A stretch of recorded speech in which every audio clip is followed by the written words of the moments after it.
I don't know what I was doing for majority of my time until I actually talked to someone from the university guidance team.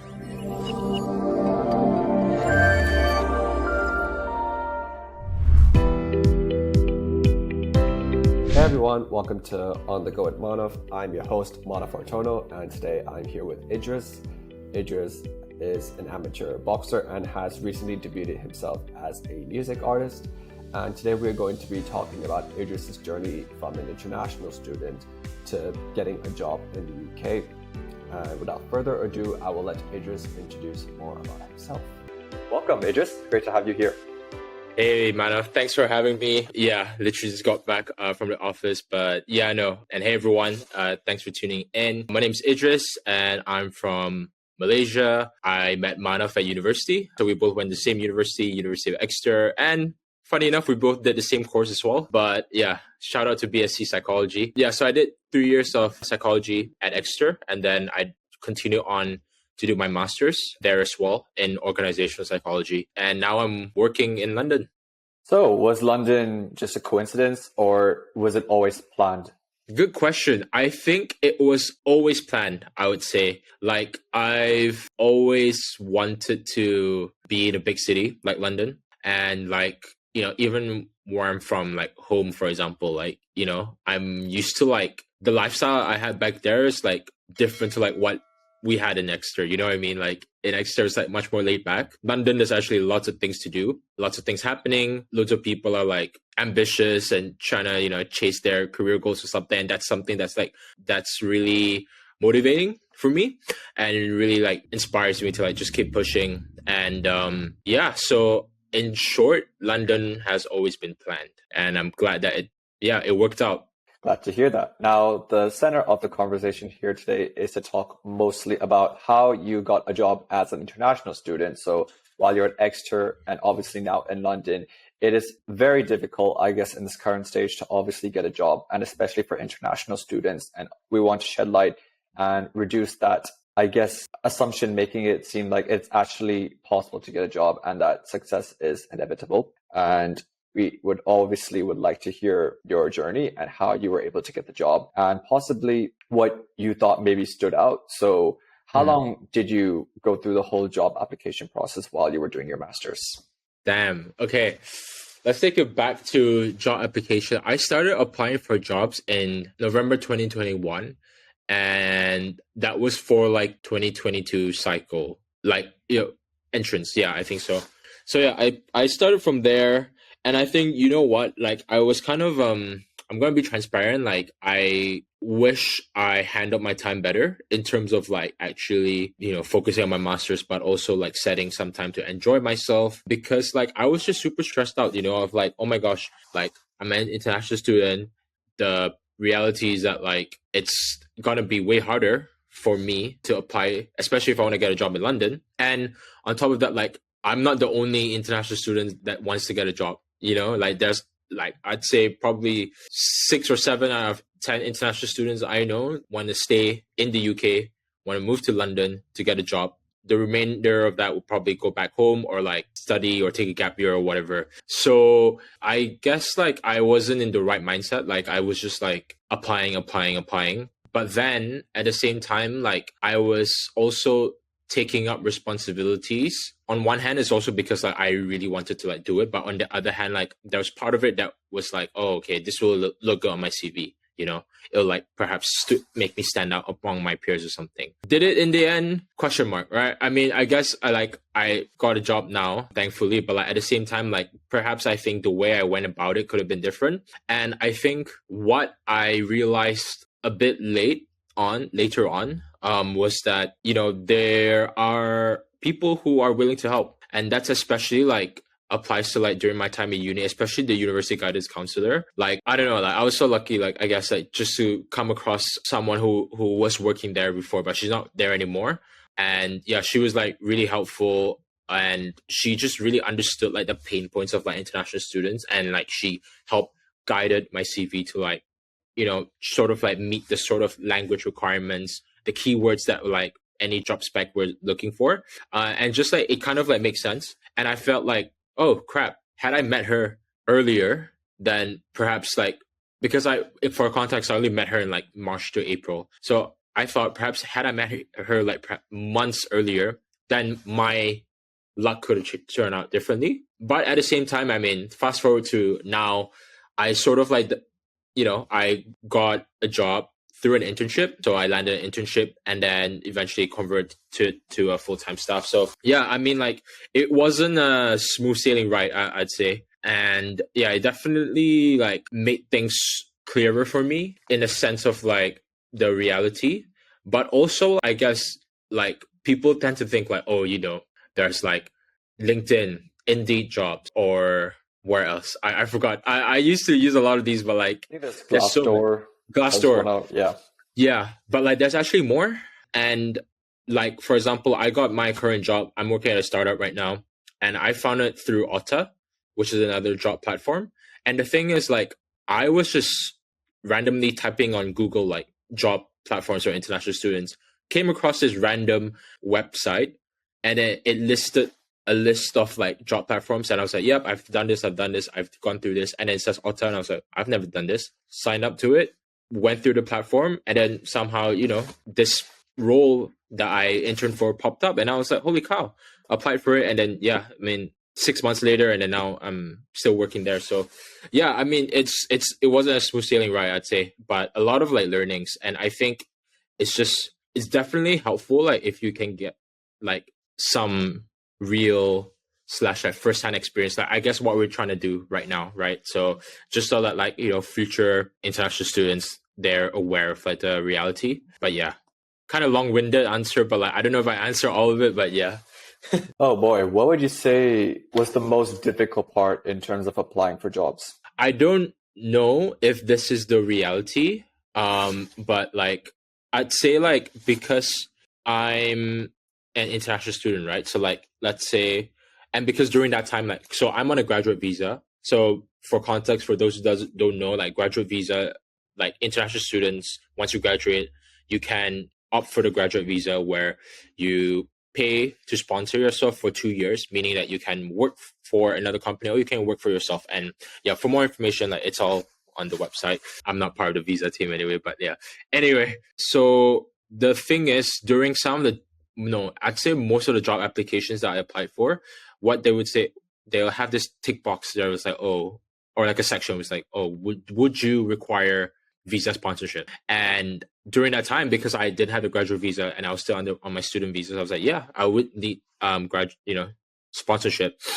So I think I'm not sure if like this is like the reality. I don't want to like spread misinformation or anything, but I definitely have heard from people that like when you do state that you're an international student, you're sort of like filtered into like, in terms of like when companies like review applications, like, okay, this is like this person's needs visa sponsorship. Maybe let's not look at their thing firstly, because I guess it makes sense, I guess, from the company and employment point of view, like it lesser cost to like employ someone who is local compared to like international, for example. So like a lot of the applications that I made either got rejected or I never heard back. And even I went for this interview, I think my first ever in-person interview one time. I went to the office and all that, sat in front of like 3 people, and then they were like, and then they talked and all that, and then they were like, oh, would you need visa? I was like, yeah, I do, like, I need like sponsorship, but I am planning to get a graduate visa. And then they were like, okay, cool. Next day they were like, yeah, sorry about that, like it's not gonna work just because of like this role would need someone to be like a local or something, and like it just wouldn't work given your visa status. So like, I guess in that situation, what I could have done on the stage before was just tell them, hey, I need visa sponsorship. Then maybe I could have like saved the hassle of like traveling there if I knew that I wasn't gonna get considered anyway. But having said that, I think that is like the pain point. But yeah, I mean, like, once you do get the graduate visa and you're able to show to employers that like you are able to sponsor yourself, therefore you don't need them to sponsor you, then I think that's fine. But it's kind of hard because like you can only get it after you graduate, after you officially finish your course anyway. Yeah, it was an experience. I think a lot of people would also say that one of their biggest fears or the most difficult part in their job application process was the amount of rejections they face. And everyone goes through that. We've all Yeah. gone through that, many, many rejections just to get that one job offer. Yeah. How do you usually deal with rejection? I'd say like the first few rejections I got, I was like obviously really unhappy with it.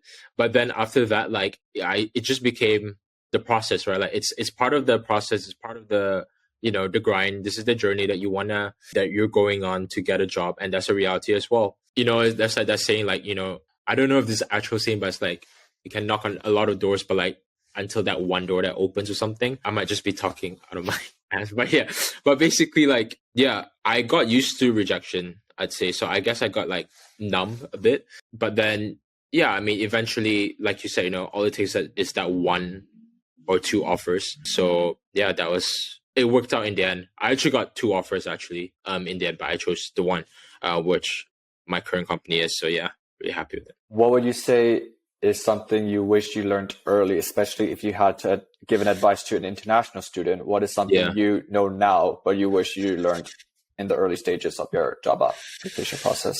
If you don't know crap, like if you don't know anything, like honestly seek help. Like especially like if you're in your university and you know that there's like career support, employability support, like make use of that. Like I don't think like for the amount of students that our university has, like I don't think like even half of the student population actually made use and utilized the careers guidance team. And I felt like I don't know, like I don't know what I was doing for majority of my time until I actually talked to someone from the university guidance team. You know what I mean? Like it was just like, yeah. So definitely, like because they're trained professionals, they're here to support you. So when in doubt, just ask for help, I guess. Yeah. But you have to be like proactive as well to reach out for it because like that's just how it is.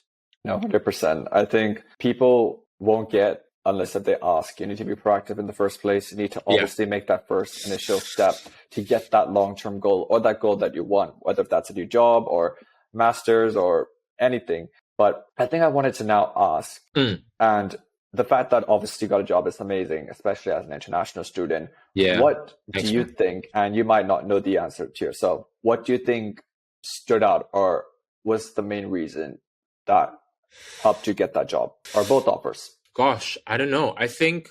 Honestly, I think what stood out was because I think from my experiences of like, getting used to like guidance from the university, the employability like counselor, like I knew better how to like frame my CV. I knew better how to frame my cover letter. I knew sort of like the ways to approach, let's say, a job scope. Like if they said this, what from which areas from your experiences can you like extrapolate and apply to that, because like there's a lot of transferable skills that you can bring, not just from your extracurricular activities but definitely like from your course as well. Like we both did psychology, so like we're both able to do like statistical analysis, although I wouldn't want to do that ever again. But like you know what I mean, like it's just like that Yeah. that data competency. So I think just me getting used to like the drill of it. But yeah, I think that was one of the factors. And also because I've had prior interviews as well. So like I've already built up sort of like, the experience of how to, engage in interviews, what kind of questions to ask, what kind of things to follow up with, what kind of things to say. And yeah, I think those were the things, if I'm not wrong. So in short, I'd say experience of just doing it. Okay, so now my next question is going to be interesting in terms of, I'd say there's obviously this debate going on many years as well, whether or not grades are more important than experience or experiences are more important than grades. And especially now how, given that COVID-19 happened and there's now a lot more people wanting to obviously get a job or, as Gen Z, us, but Yeah. I guess anyone now in general, there's so many options. And also, especially now that international students obviously want to use that opportunity to stay in the UK or elsewhere. And just, I guess it's now more of doing what they want in a way. So would you say that experience is more important than grades or grades is more important than experience? I would say I'm leaning more towards experience better than grades, but I think there's levels to it. There's degrees to it. So like, for example, I mean, I've attended like some, during my application season, like I attended some like talks before, and even like senior people were saying that like the experience matters, compared to like grades. I think grades on one hand are nice to have to a certain extent because it shows that, oh, you have the traits that you put in effort to like actually achieve that grade. For example, like if you got a first in your university, then do like you got a first, you know what I mean? So like, but at the same time, I feel like if you've done a lot of different things as well, then I guess the practicality element of it is something that I would think is much more, what's the word, attractive. But at the same time, I think a lot of employers, in any case, they're looking for whether someone has a balance of it, right? So like whether you're book smart but also street smart, and like how you can balance that. Like for example, if someone is a first class, got a first in their degree, but also has tons of like awesome experience, they're gonna be way ahead in terms of like consideration compared to like someone with like great experience with like lower tier grades, for example. That, at least that's how I would think, just because the other person is like much more like able to study also well, but also like has done lots of things. So yeah, I mean, but I think experience definitely is a good thing, but it matters. What matters is like how can you transfer them, and like whether you can actually display that and portray that in interviews, in your internship, and all that jazz. Okay, we just have about one or two more questions left. I think the Sure. next question is, or something that would be good to know is, where did you think you were going to be a year ago? And especially the case where a lot of international students, and I've been there as well, they're obviously deciding fight or flight mode. Do I want to go home? Do I want to stay here? And it's a matter of, obviously, it's a lot to consider. What would you say is important as an international student back then, last year, to decide whether or not you wanted to stay in the UK, for example? Or why did you decide to make that decision? I think if any international student who, let's say like if I were to go back in time to like when I started my master's, and I know in my head that like I wanted to stay in the UK, I would tell myself start applying for jobs then. But I will also tell myself to seek out careers support then as well, so that as you're starting your application, you're already getting support, and that will make your applications much more informed, much more higher quality, and you just know like what sort of areas to like tackle. But I think so definitely do that. I think that's where I'm coming from. But if an international student has decided like, okay, I do want to like go back home, then I don't know how to answer that, just because like perhaps the applications window is different compared to like how it is over here. I know intakes over here is like perhaps what is it, like September So and February as well for some firms or something. But hey, that's like going off on the basis of big firms, right? Like we're talking like jobs like investment banking or consulting or all that stuff. But like but then definitely like I think I don't know, but like it's not that applicable to like other types of companies or firms, just because like there's just so many companies now. Like from this time to now, I didn't think I'll be working at a startup at this stage.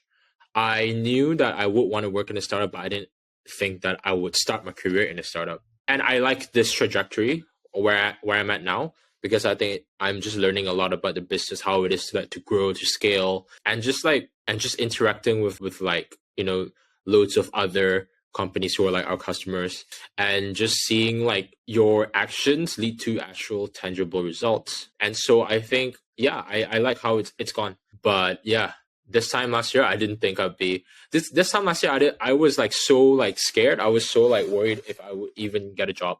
Like I knew I wanted to stay in London, but it was just like I was just so stressed out. And I don't think, maybe at that time as well, I was just like keeping on to myself and not like seeking help earlier. So, but I mean, hey, you learn. So I wanted to ask this question earlier. Now that you brought it up, you said that you did a master's degree, and obviously I knew that when I was in my third year, you were doing a master's in your fourth year psychology.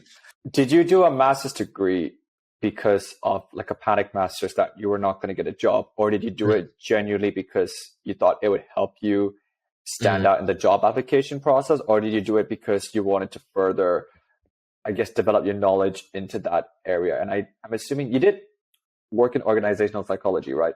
So I wouldn't say no. I'm not working in organizational psychology. Like what I'm doing is like cut yeah, completely different to like what I learned. But having said that, like there are things that I can transfer over if I wanted to.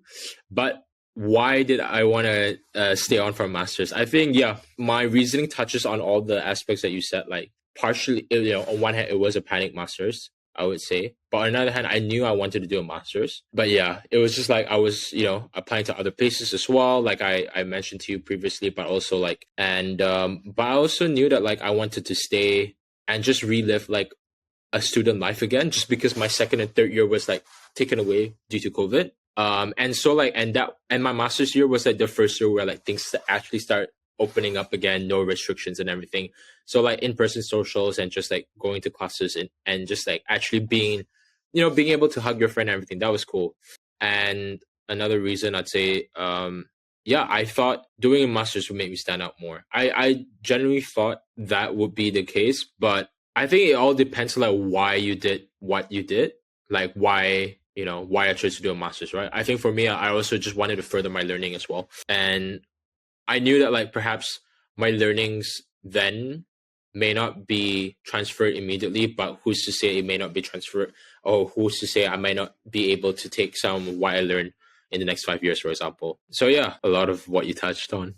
Cool. And last question, I think it's going to be a mix of two components. So do you think that everything happens for a reason? And what would be one piece of advice you could give to an international student who is going through exactly what you went through last year, probably in the verge of just, persevering so much and still nothing is happening and there's no sign of hope in the meantime? But what would you say? I definitely think everything happens for a reason. I think things just line up the way it does line up. I'm conscious about time, but I'll give you like a brief example. So like what I remember when I hosted like a panel event with like international graduates who were alumni of our uni, but then they came back to give a talk, and then I was asking them about like their experience working as like a ethnic minority / international student in the UK. And one of the panelists brought up like, oh, she, when she applied with her original ethnic name, I don't know how the best appropriate way to go about saying, but like her original name, for example, in her CV, she didn't get passed through the application stage, the screening stage, for example. But when she applied for it with like a much more English sounding name or something, she got an interview. So it was just like, wow, okay, that is, I guess that's the reality. There is a news coverage of this, so like I can even send it to you after this if you want to have a look. But like, it kind of like makes sense to me because like I used to apply with like my actual like name, which was like longer, but then I shortened it for like professional reasons, and there was a difference. But the point is, like, had I not invited that person, the group of panelists, over to talk about their experience as an international student, I wouldn't have known that like what experience I had was actually valid based on her experience. And I wouldn't have known that like this is the wider and larger reality. So I think, overall it's hard. It's hard. Like you'll have to keep fighting. You have to keep pushing for it. But definitely like seek help. And it's not just limited to like, the resources you have at university, but like also like get on LinkedIn, like just reach out. Like what I tried to do as well before I finished my master's, I was just reaching out to like people in my uni, former alumni who were doing working as like the roles that I was applying for. So I just reached out to them, and doesn't matter if you got, if you're successful or fail, I only got like one person who came back to me, but she never got back to me. It's okay. But like it happens, right? So yeah, just keep doing it. But like definitely like don't be ashamed to seek help. I'd say. Like I think I was sort of like on one hand ashamed, but on the other hand, I was just stubborn because I was like, oh, I got it figured out all by myself. I can do it all by myself. But like, you know, the reality is I don't know much. There's a lot of people that can like with skills that can help. So and if they're willing to help, just take it.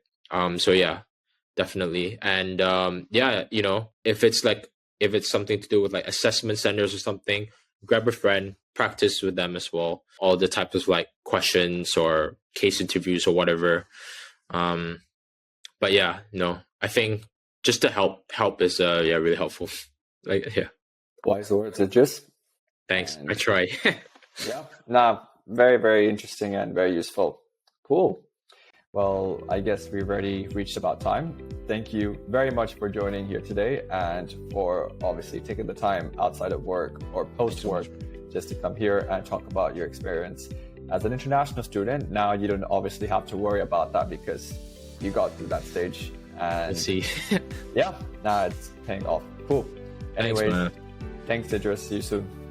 Thanks, Manav. Take care. And yeah, if anyone like you know wants some advice or something, like reach out to me as well.